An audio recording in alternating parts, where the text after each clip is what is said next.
creatives and businesses in the cultural and creative industries. My name is Paul Sharkey, and I'm the Deputy Director of the Business Council. And it's my pleasure to be here today at this event, which is being conducted in partnership with the UAE Ministry of Culture and Youth, the UAE Ministry of Economy, the UK Department for International Trade, and the British Council. Today's event is the first in a series of online webinars designed to help UK creatives and SMEs work in and with the UAE. And the focus today will largely be on the federal policies and the regulations enabling this. Whilst I personally can't claim to be an expert in the field, I'll leave that to today's panelists. The more I get to know and understand the UAE and this sector, a few facts really stand out. The UAE itself is the MENA hub for the creative industries, with many of the world's leading creative design, architecture, media, and advertising firms based there. The continued heavy investment in leisure and entertainment, along with the general diversification of the economy, has positioned the nation as a leading tourism destination. So much so, the UAE is now one of the larger markets for architecture and interior design in the GCC area. Finally, the UAE is also offering attractive incentives to UK creative industry companies planning to invest in and do business in the market.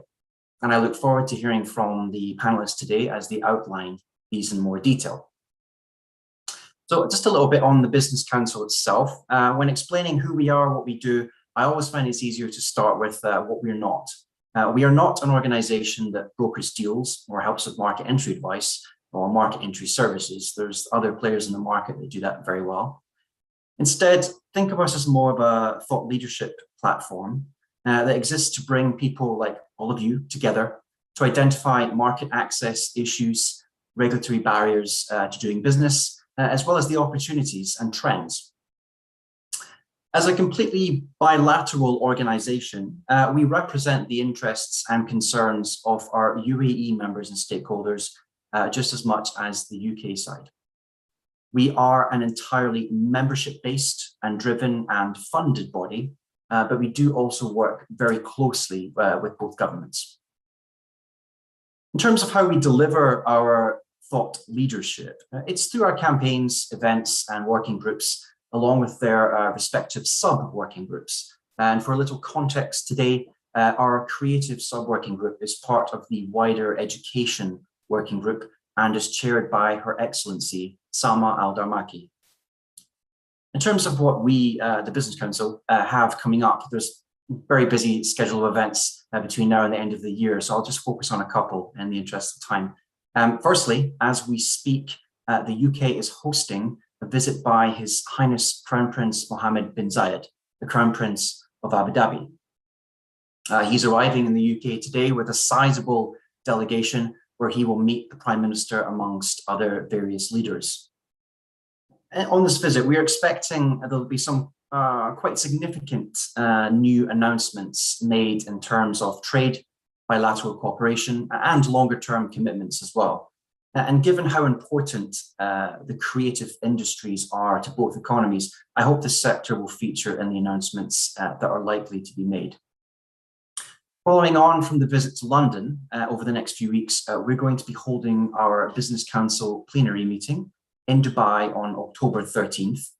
All of our member companies and the chairs of our working groups will be invited, as well as the Ambassador Patrick Moody, the Consul General Simon Penny, and the UAE Ambassador Mansour Abulhul.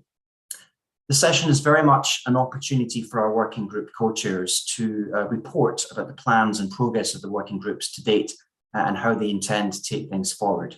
So I'm very conscious of time now, so I will close by wishing the esteemed panel of speakers today a productive and informative discussion.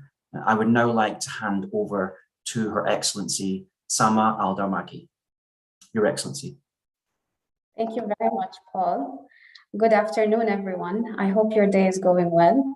I represent the Creativity, Art and Culture subgroup of the UAE UK Business Council. The subgroup is composed of representatives from UAE Ministry of Culture and Youth, UK Department for International Trade, and the British Council. In this webinar series, The UAE Ministry of Economy is our organizing partner. After many rounds of discussions and assessments, the Creativity subgroup believed that a focus on practical guidance to UK creatives and SMEs is a great way to create synergies between the UK and UAE creative markets.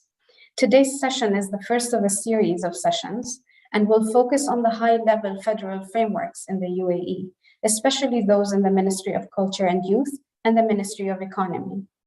In the later sessions of the series, we plan to present more practical guidance for UK creatives and SMEs in their journeys of working in and with the UAE.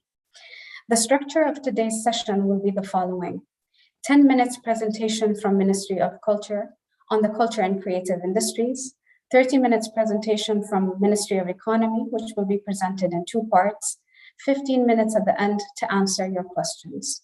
Therefore, please do leave your questions in the chat, and I will be reading them out to you and our speakers at the end. We hope you enjoy and benefit from this series, and we look forward to seeing more creatives and entrepreneurs from the UK work with and in the UAE. Without further ado, I pass this on to my wonderful colleague, Uae Al-Hadrami, from the Cultural and Creative Industries sector of the Ministry of Culture and Youth for her presentation. Uae, please.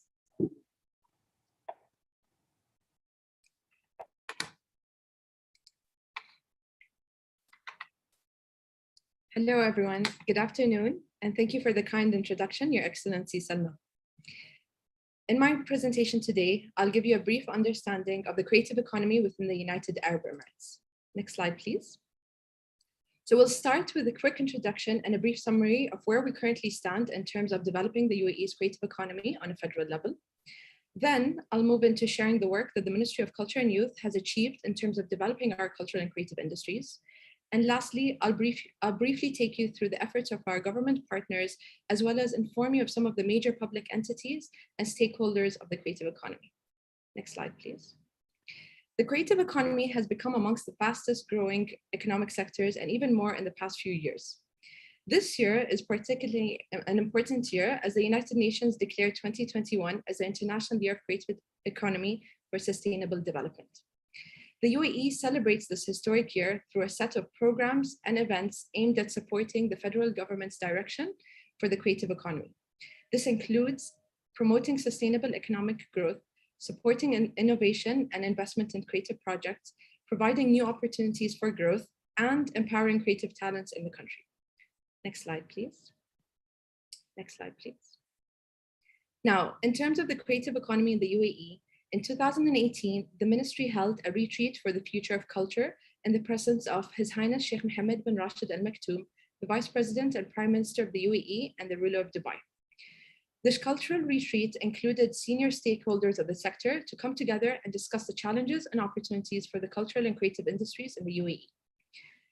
Although the creative economy existed in the UAE for over decades, this retreat marked a shift in the federal government to start closely monitoring and start developing a comprehensive national strategy to develop the entire sector. The ministry has recently completed the development of the first national strategy of the UAE's cultural and creative industries, which we plan to launch within the next 2 months. The strategy consists of 8 main goals and 40 initiatives that will be implemented within the next 10 years in partnership with 6 federal government entities.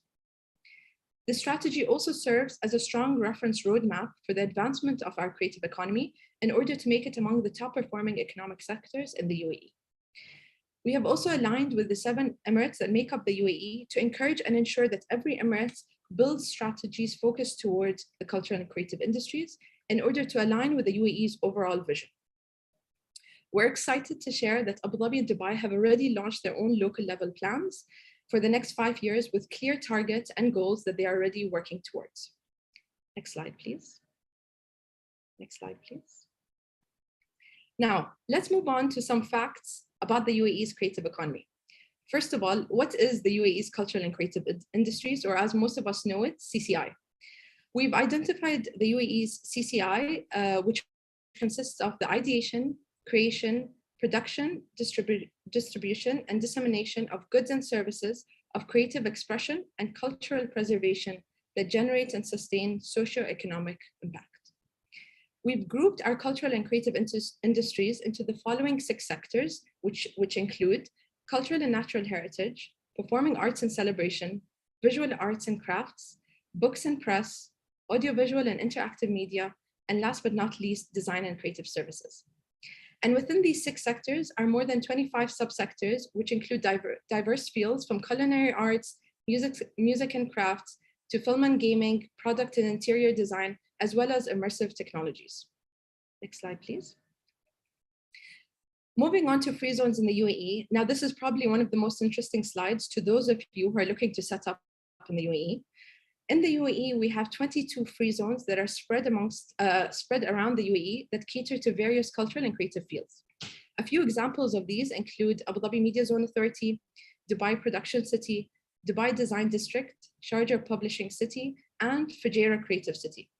Additionally, we have 7 local economic development departments within every emirate that can also offer you different commercial license options for freelancers or SMEs who are looking to set up here. Next slide, please. Next slide.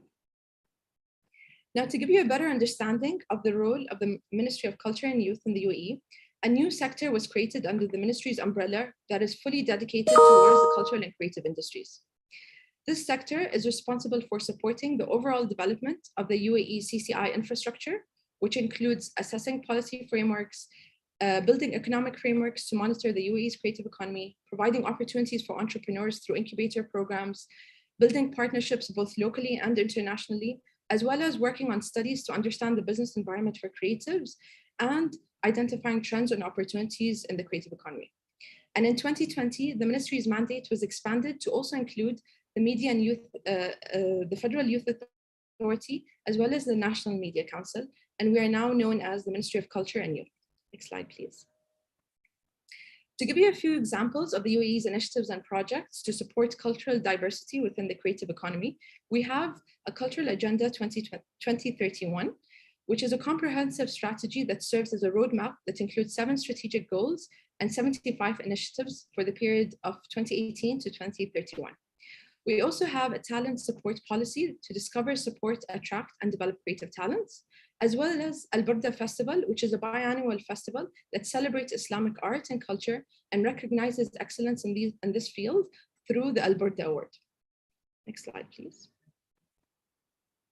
We also have a few examples of the initiatives of our ministry to support the UAE's creative economy. An example of this includes the National Creative Relief Program, which was launched last year in the midst of the pandemic when creative professionals and organizations needed the government support the most. We also worked on annual cultural dialogues, which includes strategic partnerships with countries around the world. And lastly, we have creative centers that are located around the 7 Emirates that offers creative space to work, rent out theater spaces, and provides them with co-working spaces to meet other creatives as well. Next slide, please. Now, in terms of working towards the International Year of Creative Economy 2021 and our plans for the remaining parts of this year, we plan to launch the 10-year national strategy for the UAE's cultural and creative industries and start activating this strategy next year, working closely with our federal partners. We will continue on working on legislation to support the creative economy, as well as launch an economic framework that will place national indicators of the cultural and creative industry sector. And most importantly, we're also very excited to be taking part in the upcoming Dubai Expo 2020, which kicks off in 2 weeks, as we will be hosting the World Conference on the Creative Economy 2021 this coming December.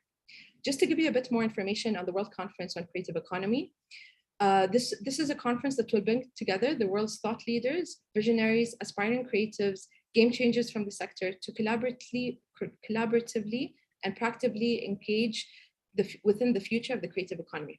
We invite you to mark your calendars for the 7th to 9th December to tune into this exciting conference. Next slide, please. Next slide. Now, as we come to the end of my presentation, I'd like to quickly take you through some of the major stakeholders of the creative economy in the UAE. We have 6 main federal partners, which include the Ministry of Economy, the Ministry of Education, Ministry of Human Resources and Emiratization, the Ministry of Community Development, and the Ministry of Industry and Advanced Technology, as well as the Federal Competitiveness and Statistics Center, which support our work on a federal level. And on a local level, we have several departments of every emirate that contribute and support and enable the local creative economy, a few of which include the Department of Culture and Tourism in Abu Dhabi, Dubai Culture and Arts Authority, Sharjah Department of Culture, Ajman Tourism Development Department, the Department of Antiquities and Heritage in Al Quwain, Fujairah Cultural and Media Authority, as well as the Department of Antiquities and Museums in Ras Al Khaimah. Now, the UAE has a vast amount of institutions, galleries, and art foundations that enrich the sector and offer a great diversity of festivals that are held annually to support the culture and creative sector. That comes to the end of my presentation. Next slide, please. I thank you for listening and hope that was informative to you. And I'll be happy to answer any questions you may have at the end of our presentation. Thank you. Thank you, Wahida, for that very interesting presentation. And I'm sure we'll have questions related to your section. I pass on now the presentation to two wonderful colleagues from the Ministry of Economy, Ms. Hind Al-Yuha, Director of Investment and Talent Attraction, which is a very important department in the Ministry of Economy, and also to Dr. Hassan Al-Sayegh, who is the Director of SMEs Development, also at the Ministry of Economy. Two very important portfolios, two very important presentations. Dear colleagues, please take it over. Thank you. Thank you, Excellency, for the introduction. Excellencies and distinguished guests, good afternoon, and I would like to welcome you all to today's presentation on the first part of the UAE economic ecosystem. Next, please.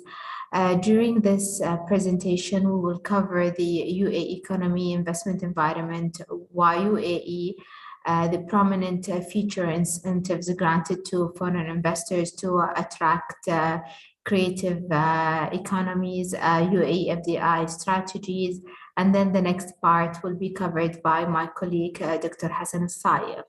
Uae Economy, before going to the creative economies, I would like to give a highlight on the Uae Economy. Our leaders set up the strategy since the establishment of the country to have a diversified economy, and the success of the strategy is proved by numbers.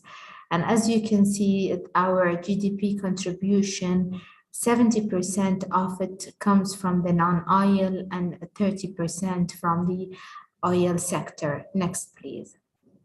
The sectorial division of the non-oil comes from the wholesale, manufacturing, construction, financial, transportation, real estate, public administration, electricity, information technology, professional, scientific and technical activities, accommodation, administration, and other services. Next, please. Our top trading partners with the United Arab Emirates, the non-oil trading partners, are China, India, Saudi, USA, Switzerland, Iraq, Japan, Oman, Germany, and Kuwait. Next, please. The Uae Uk Trade Relationship. UK and UAE enjoy very special relationship, a very long-term relationship. Before even Her Excellency Salma and myself are born, since our grandfathers, the relationship started, and it's a very special one in terms of all aspects, and we are building upon it. Our total non-oil trade between the UAE and UK reached $763.4 billion US dollar in 2020, compared to 559.3 million US dollars in 2019. Next, please. Now, in 2015, the government released the National Innovation Strategy, and the National Innovation Strategy focus on the creative economy. And the reason of launching this strategy is the importance of creativity, the importance of innovation in order to build a knowledge-based economy. Having the component of innovation and creativity in the economy will boost the GDP. And this strategy is divided into 7 main sectors: renewable energy, transport, education, health, technology, water, and space. Next, please. UAE investment environment. Why we are the sought after economy? Why we would like to attract creative companies from the UK, and why we think we are the right destination for those companies. There is a slide before that at UAE investment environment here. The UAE investment environment is marked by stability, modern infrastructure, effective economic policies, and modern economic legislations. Strategic trade hub offering access to regional markets. UAE launched recently the residency visa, the green visa, and the freelance visa. We have healthy relationship with the world, a free transfer of profit, revenues, and assets, no income tax, efficient legal and court systems. We have laws that protect foreign capital, such as the intellectual property rights, the competition, the money laundering, the new law trusts. We have a sophisticated lifestyle. In the United Arab Emirates, we have 200 nationalities living in the UAE in peace, tolerance. We accept all nationalities, all religions, and we accept and adapt and live with them. Next, please. We have a world-class infrastructure. We have low custom tariffs between 0 and 5%. We have a stable currency value and exchange rate. We have ambitious legislations and reforms, transparency to investors, government, smart government. Even though we had the COVID, our government was still performing and operating. Global aviation hub.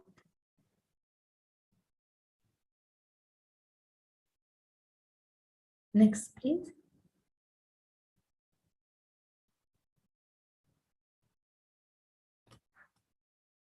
Next, please. Why UAE? At the center of large and diverse market, we are ideal midpoint.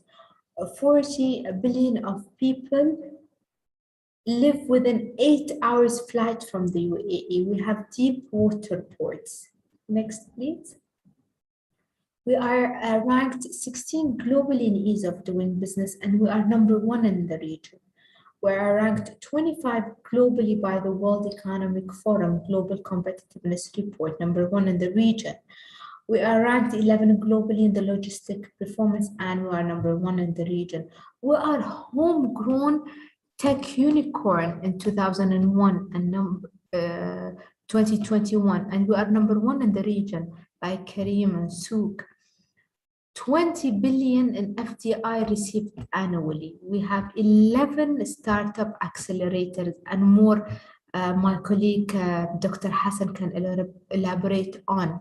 UAE is a global leader in talent attraction. We are #3 globally and #1 regionally.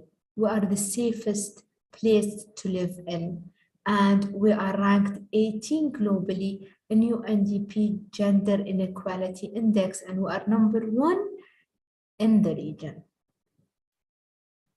What we in the UAE, our leaders taught us something.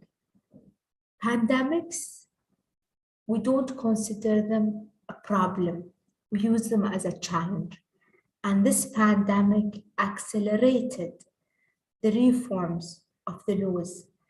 And we reviewed the company's law. Next, please.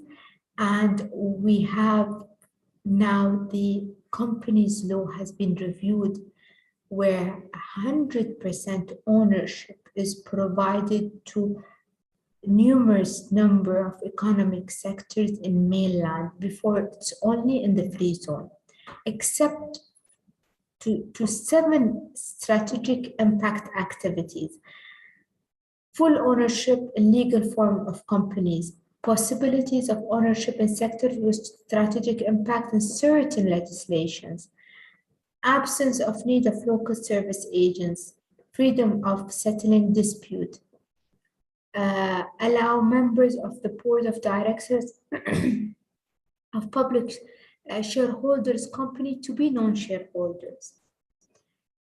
There is no minimum capital to start your limited liability company.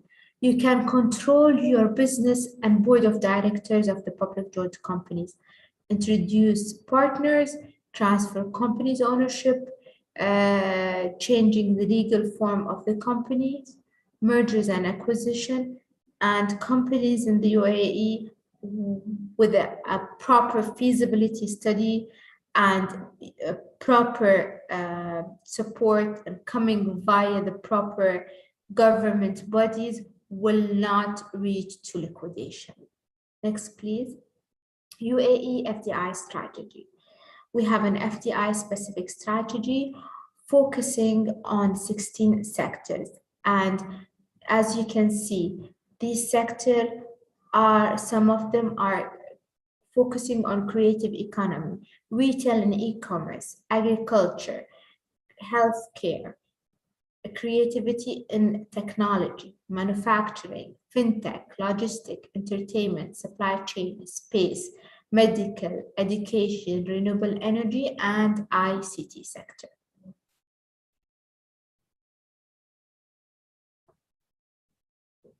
We in the investment department, we provide data to all the businesses, whatever data they need about the investment environment, to direct them, to support them. We provide facilitation and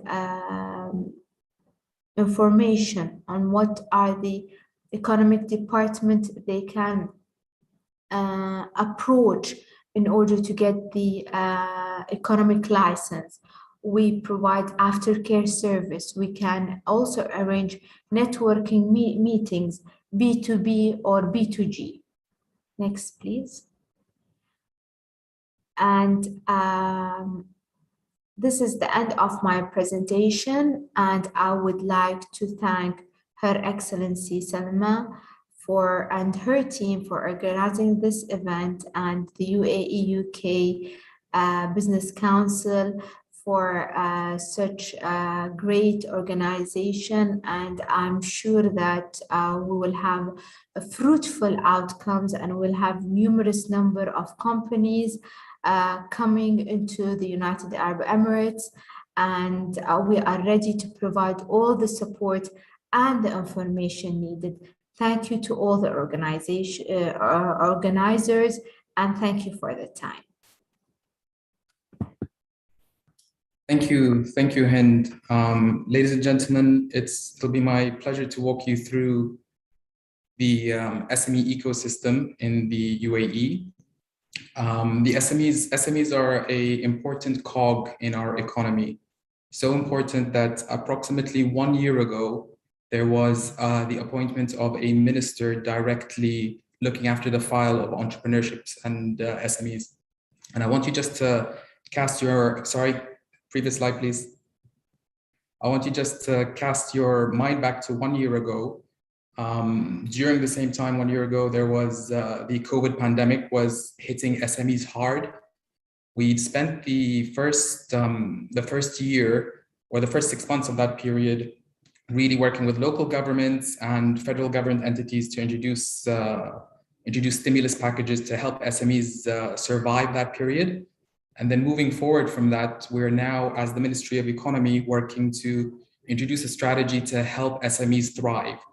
And I'll just quickly walk you through the overview of SMEs in the country, just give you a quick background on the ecosystem, followed on by the strategy that we're following to help SMEs grow.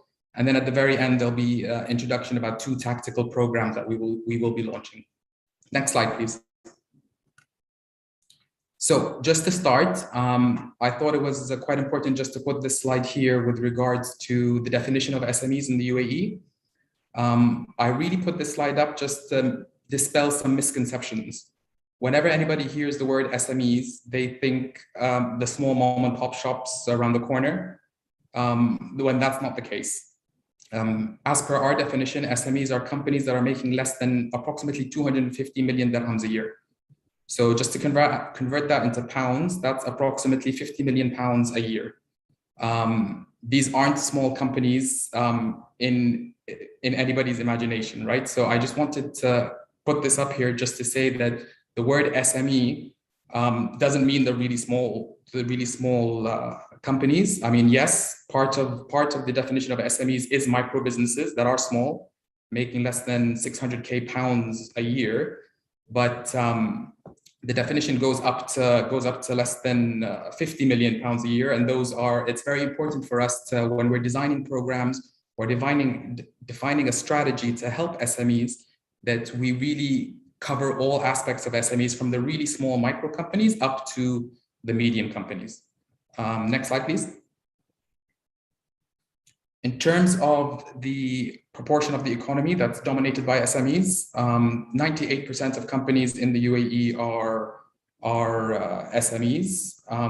They contribute 52% of non-oil GDP, and 57% of employment comes from SMEs. So this is a significant portion of the companies and the economy that's being driven by SMEs, hence the focus from the government on introducing policies and strategies to help this segment of the economy. Next slide, please. The distribution of SMEs in the UAE, there's approximately 330,000 companies that are considered SMEs in the UAE. Most are micro companies, so 63% are micro companies. If you cast your mind back to the original slide we had on the definition, these are companies that are making less than 600k pounds a year. Small companies that are less than 10 million pounds a year, making less than 10 million pounds a year, constitute 34% of SMEs. And then we have a very small portion that are the larger SMEs. 3% of companies are considered medium. Now, we consider it our role as the Ministry of Economy to really scale the number of companies that are currently that are currently micro, to making them small, and then companies that are small to make them medium, and companies that are medium to grow into large cap companies. That's where we see our role as a federal entity in supporting the ecosystem, introducing policies to help that scale happen. Next slide, please. So it's very important for startups when they're considering countries that they might incorporate in to look at the investment landscape. I'm summarizing here the VC ecosystem in the UAE. I'm pretty sure that a lot of companies that look to incorporate in the UAE will be after some fundraising. Regionally, we're doing very well. So this data that you're seeing on the left-hand side is the number of deals regionally, percentage-wise by country. We top that, and we also top the actual amount invested in startups in the region. So if you are looking to raise capital, positioning yourself in the United Arab Emirates is actually a very good place to be. I do want to just introduce something quite cultural industry specific. When we're looking at the ecosystem, we don't just look at the funding ecosystem. We also need to look at whereabouts the incorporation of the company is going to happen. What's the environment like? I'm quite glad that Hind mentioned in her presentation about the incubators we have here. We actually have specific incubators in the field of the creative industries. So just to give you as an example, There's an incubator in Dubai called In5. They have three industry-specific zones, if you like. One that's focused on technology, one that's focused on design, and one that's focused on media. And the main strategy behind that is to cultivate an ecosystem within those zones where all the design companies can come together, startups come together and collaborate. All the media companies can come together and collaborate. And with that, they also get access to subsidized facilities. So if you're a media company, you can get studios, you can get studio access. If you're a design company, you can get access to design manufacturing venues. So I would give anybody the advice, if you're looking at setting up in the UAE, to really do your research into what the best place for you to be. There's loads of free zones in Abu Dhabi, in Dubai, and in the other Emirates that you really need to go and really feel the ecosystem there before deciding that, yes, this is the place for me and this is where I should set up. Next slide, please. In terms of our strategy, we've built our strategy based on 6 pillars and 1 enabler. I'll just very quickly go through this one by one. In terms of ease of doing business, Hind presented that the UAE is 16th, categorized 16th in ease of doing business index and first regionally. We have stopped looking at ourselves and comparing ourselves at the regional level. So we really look at that 16th in the world number, and we're really trying to push and get our ranking a lot better from ease of doing business. So we're introducing initiatives around helping companies during the startup phase, licensing initiatives, helping them even to the point of helping SMEs open up a bank account. So everything that's to do with the startup phase, we're going to introduce a few initiatives there to support the ecosystem. Number 2 is access to financing. SMEs, not just in the UAE, but everywhere in the world, really have a hard time when it comes to raising capital, both debt and equity. Precisely, if you're actually not a technology company, it's very, very difficult for you to raise capital. I mean, the VCs won't be interested in a company whose model is not scalable. So all other industries apart from tech really struggle when it comes to financing. So we are introducing initiatives together with the local banks here. A key enabler to the strategy is the Emirates Development Bank to help companies gain access to financing. Number 3 is driving demand. This is essentially helping companies sell their products. And we're doing that through 2 main routes. One is the government procurement route. So we are introducing laws and legislation that mandates that federal entities need to purchase from SMEs registered in the UAE, but also helping companies export their products. Some of our export procedures can be quite difficult here. So we are hand-holding companies and teaching them the correct export mechanism so that they can gain access to markets outside of the UAE, hence selling their products. Business support, this is one that's quite dear to my heart. So I'm an ex-entrepreneur. When I graduated from university, we came back here. We raised a bit of capital and then launched a company. Now, when you have raised capital and there's investors that are after you and you have to execute, we needed to hire about 30 people within the span of 3 months. We had no idea what we needed to do. If only somebody had told us, guys, there's best practice here when it comes to hiring, when it comes to accounting procedures, when it comes to financing procedures, that would have really helped us. So we will handhold companies and offer them both consulting support in helping them improve their internal processes, but also hiring support. So what's the best way to hire it? Giving them access to best practice processes.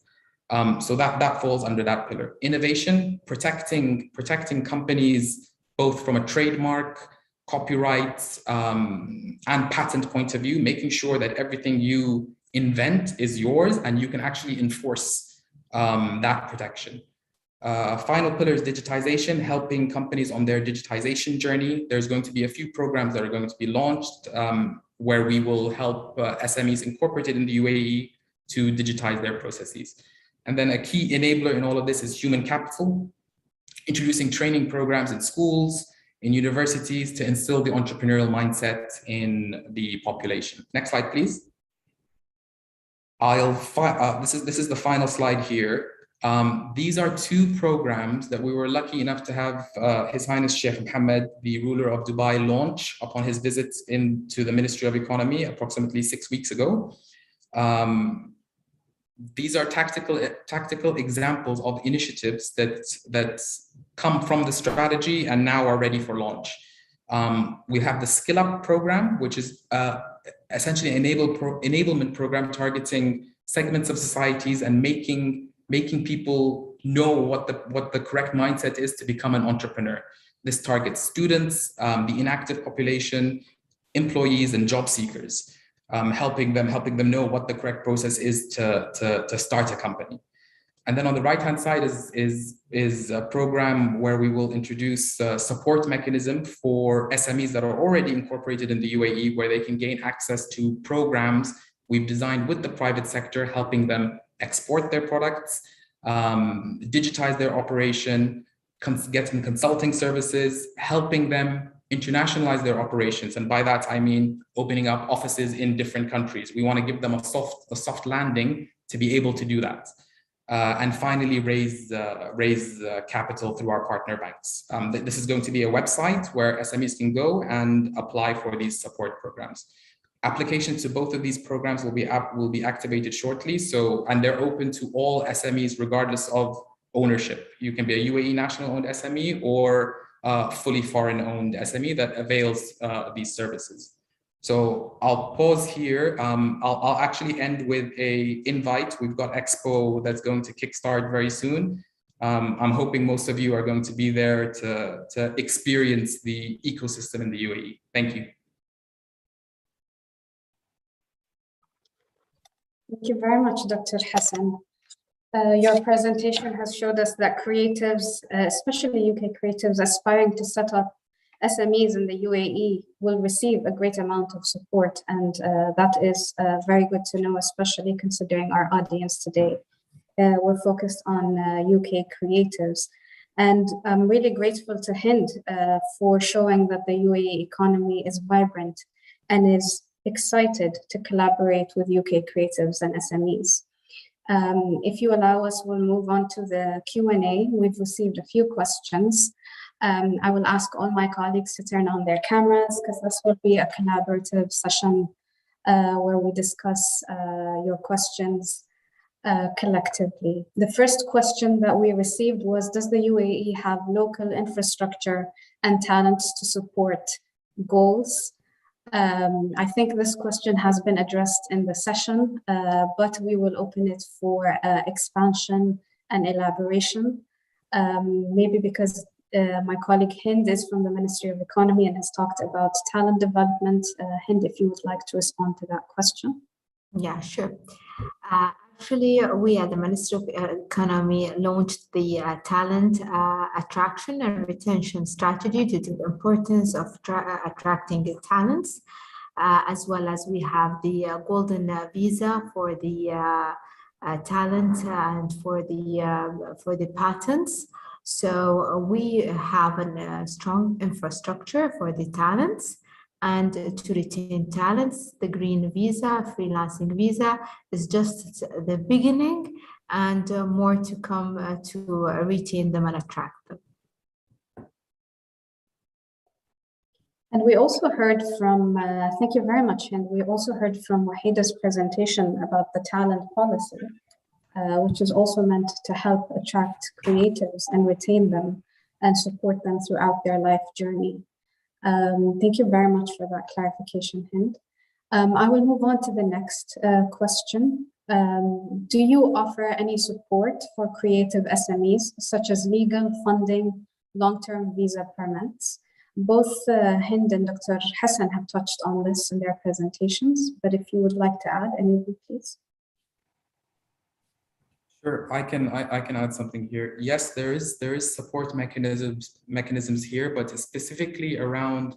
So from a federal point of view, the support mechanisms around the visa request, I think covered through the liberalization that we've done recently with the golden and green visas that we've introduced.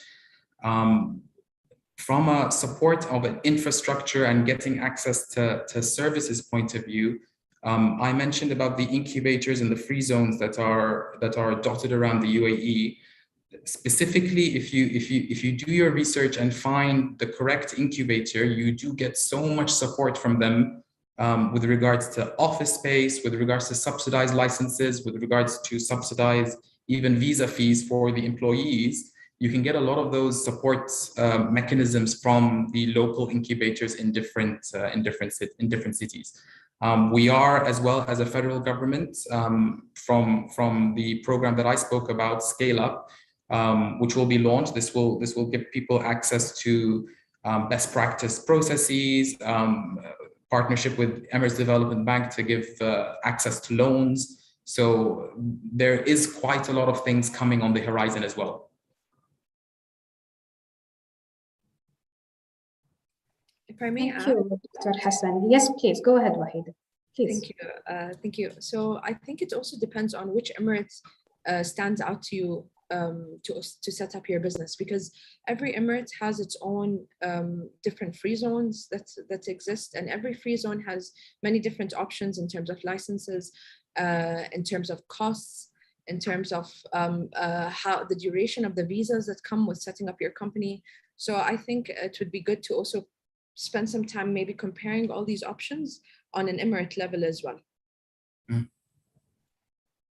Yes, that's excellent. That is clear, yeah.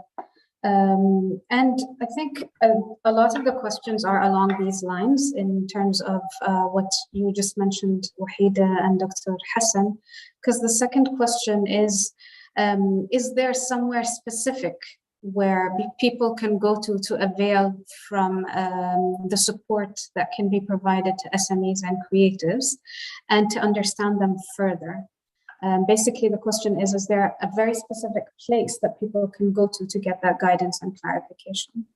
Who would like to answer that, Dr. Hassan? I can go, but it's going to be a cop-out answer, because the answer I have is that actually we are launching a one-stop shop, because we do know that when it comes to finding out, we've got more than 40 free zones in the UAE, each giving different benefits. So it can get quite stressful for people when they're trying to decide, okay, where do I open a business? Where can I get services? So we are creating a one-stop shop that shows all of this information. I just can't announce it yet because it will be announced soon.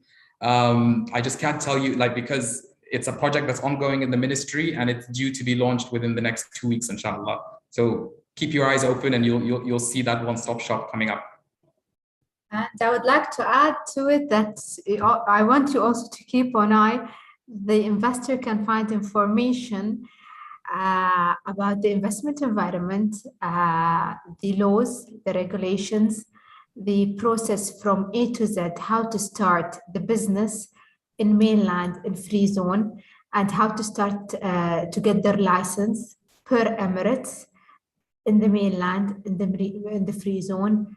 What are the entities he need to approach as a company, all the details, all the linkages, and he can get the license in 15 minutes.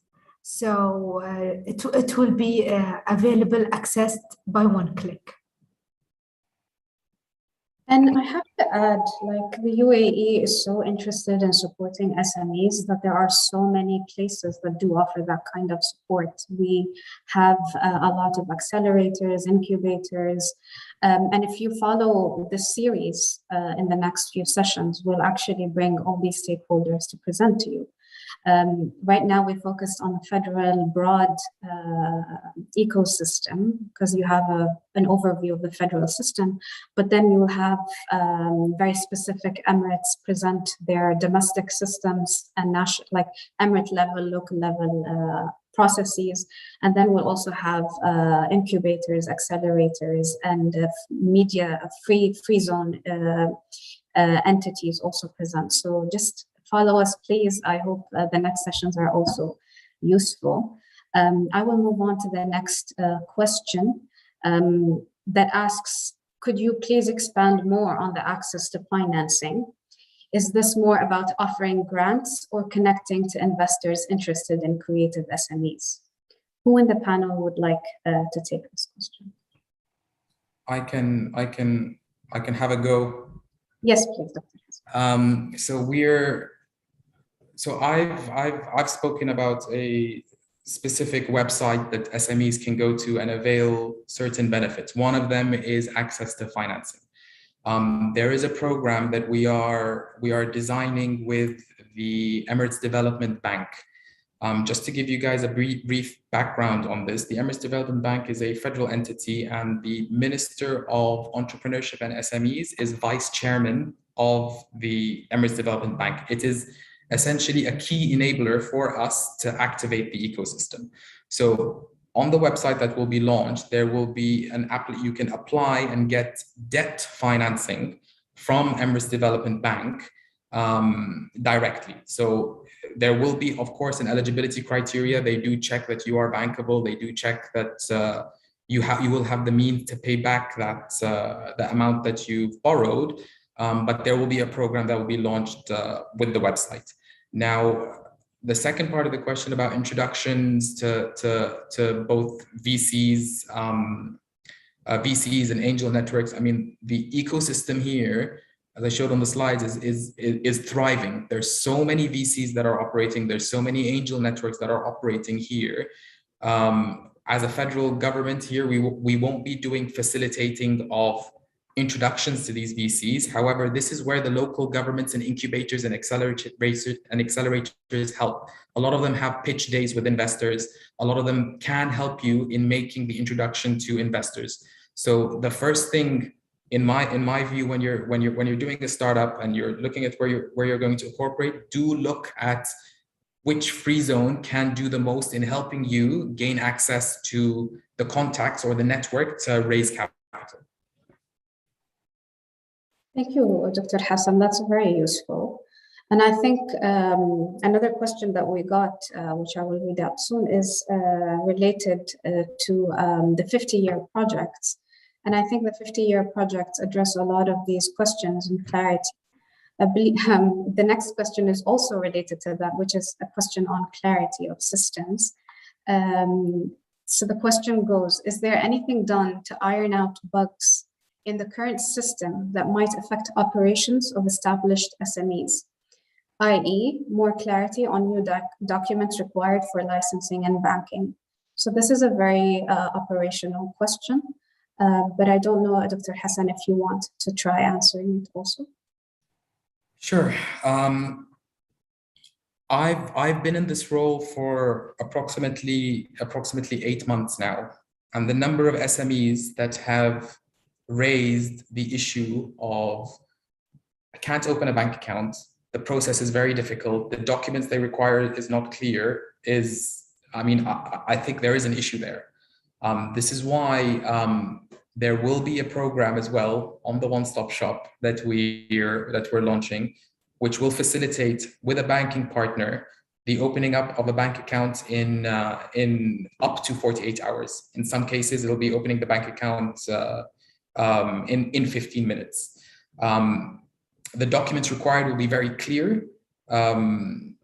The issue is two-way here. Yes, I can understand the frustration from the SME's point of view when they're trying to do all these processes and they hit a wall because more documents are being asked for. But the banks are heavily regulated here, so they need to make sure that every customer that they have, they know where they're getting the funds from. We have very strict anti-money laundering laws here, so they're just trying to, in essence, make them protect themselves from fines.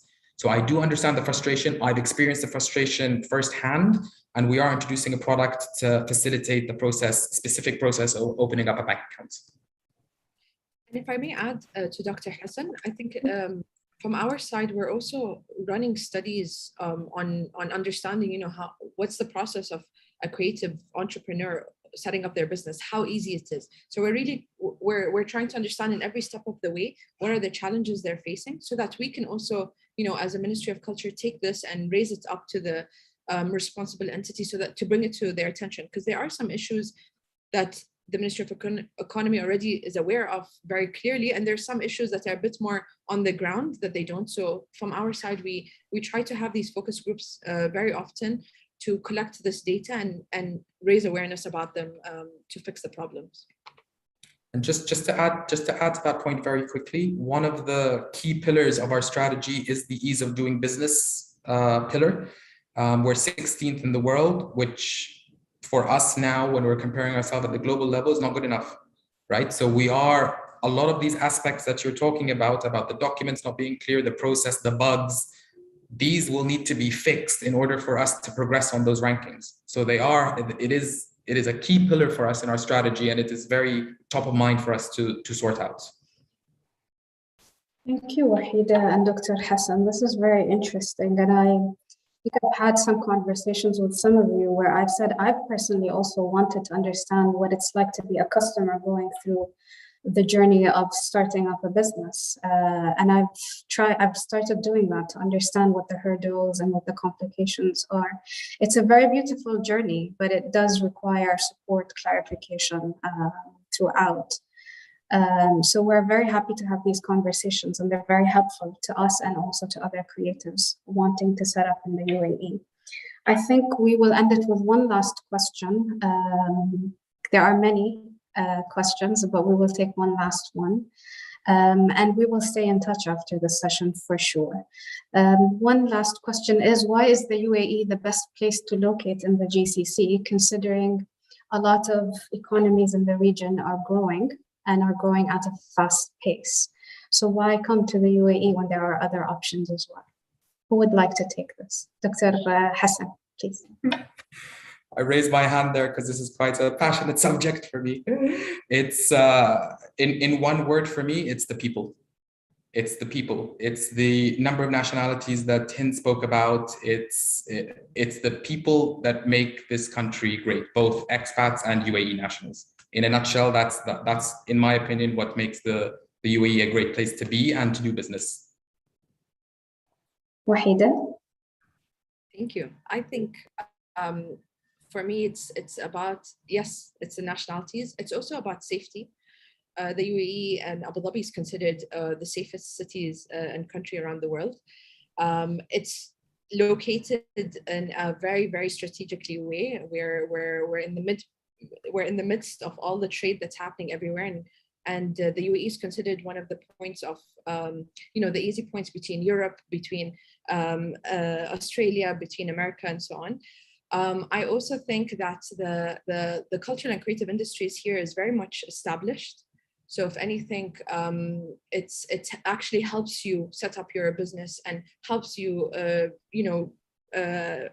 catch or bring on opportunities from the sector much easier than other places. And I think nationalities is also another thing. I think the diverse number of cultures that are here inspires the work that's being made, and I think that we're always pushed to always create more, and the people around us helps us do that. So yeah. Thank you, Wahida. Hind, I know you wanted to answer this too. We can't hear you, Hind. Why UAE is the sought after destination? UAE is the sought after destination is because we are 7 Emirates, and each Emirates has its own beauty. It has its own competitive edge. So the investor can find exactly what he wants in any of the 7 Emirates. So he can't go out of the 7 Emirates. One. Number two, the infrastructure that we have in terms of ports and airports and roads is not available in any of the surrounding region. Number three, the the laws and regulations that we have and the speed that we have, none of the regions around us have this speed, the transparency. On top of all this, our leaders. The leaders, they make this country live. They make everything active and live. Reforms, regulations change overnight to benefit the economy. Thank you. Thank you, Hind. I actually was going to say that as my final note to this question, and I'm really happy we ended it with this question, because for me, the UAE is very responsive to developments and really wants to develop quickly to serve the community and to serve anyone who wants to work and live, to work in the UAE or with the UAE, live in the UAE. This is how we operate. This is how we've always operated. And I think this is definitely the way we will always continue to operate. We will always try to make this the best environment for anyone to be in and work with. Having said that, unfortunately, our time is up. Thank you so much for joining us. There are colleagues who have helped with the coordination. You don't see them, but they've been wonderful supports throughout. Manal from the Ministry of Economy, Laura and Aida, who have been answering your questions on chat and also passing on your questions to me. I hope you'll join us. Contact us with the questions that we haven't been able to answer. We'll try as much as possible to either answer them by email or answer them in the next upcoming sessions, just to let you know that we're really interested in making sure you get as much clarity as we can provide you with for you to be able to establish in the UAE. Thank you so much. We really enjoyed the session and I hope you enjoyed it also. Thank you, everyone. Have a good day. Thank you, everybody.